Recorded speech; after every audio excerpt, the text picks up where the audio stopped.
Hi, it's Miss Southam again, ready to read you Chapter 8 of Michael Morpurgo's Caspar, Prince of Cats.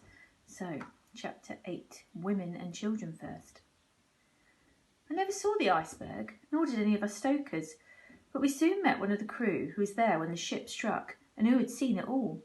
He said the iceberg was at least 100 feet high, looming above the ship, and not white like icebergs are supposed to be, but dark, almost black. But it had been a glancing blow, he said. No cause for alarm, no need to panic. And no one was panicking. No one was rushing anywhere.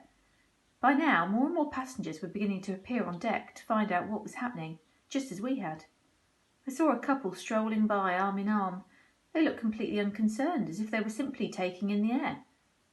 Even after the collision, like everyone on board, they clearly still accepted, as I did, the absolute assumption, and one that had after all been confirmed to me in person, of course, by Captain Smith himself, that the Titanic was unsinkable, that everything would be all right. It was when the ship began to list, and this happened quite soon, that the first doubts began to creep in.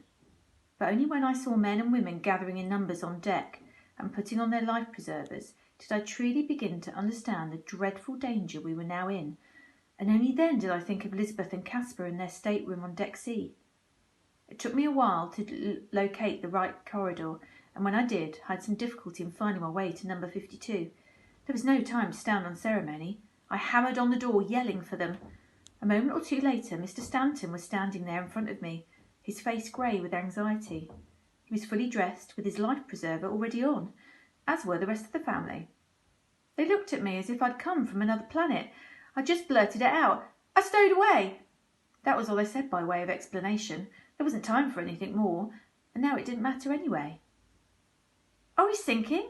Mrs. Stanton asked me. She was quite calm and controlled. "I don't know," I said. "I don't think so, but I think we should get out on deck."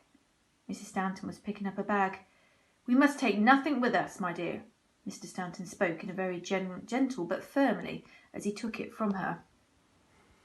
"But all my precious things are in the mother's necklace, my photographs," she cried. "You and Elizabeth are all that precious to me," he said quietly. He turned to me. "Johnny, you will take care of Elizabeth." Elizabeth's hand had crept into mine. It was cold. She looked up at me, her eyes full of bewilderment. She seemed only awake. It was only as we were leaving the cabin that she seemed to begin to comprehend what was going on. She grabbed her father's arm suddenly. "Papa, what about Caspar? We can't leave Caspar." "We leave everything behind, Elizabeth, and I mean everything." Mr. Stanton spoke very firmly to her. "Now follow me and stay close." Staying close was not easy because the corridors and gangways were full of people, and many of them were carrying or dragging heavy bags. Elizabeth kept saying it again and again to me now. "What about Caspar? We can't leave him." "Johnny, we can.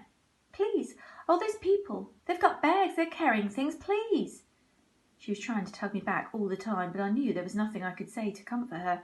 I had to ignore and keep going.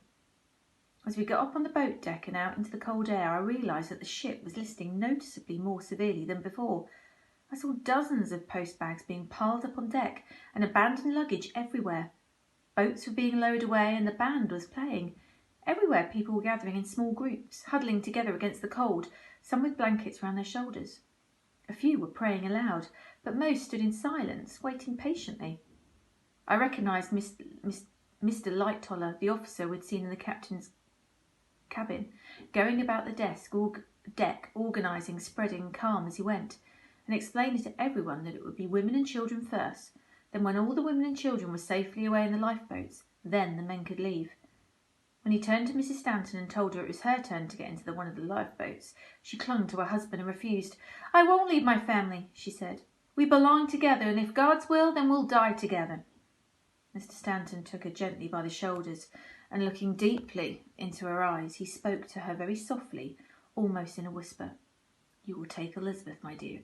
You will do as the officer says and go to the boat. Johnny Trot and I will come after you, I promise. Go, my dear, go now." At that moment, Elizabeth broke free of my hand and ran for it. I knew straight away that she was going back for Caspar. I went after her at once and caught her at the top of the gangway. She struggled against me, but I held her tight. "I can't leave him," she cried. "I can't, I won't." "Elizabeth," I said. "Listen to me. I must take you to the boat. It will be gone soon. You'll have to go with your mother. You have to save yourself. Leave Caspar to me. I'll find him. I'll save him."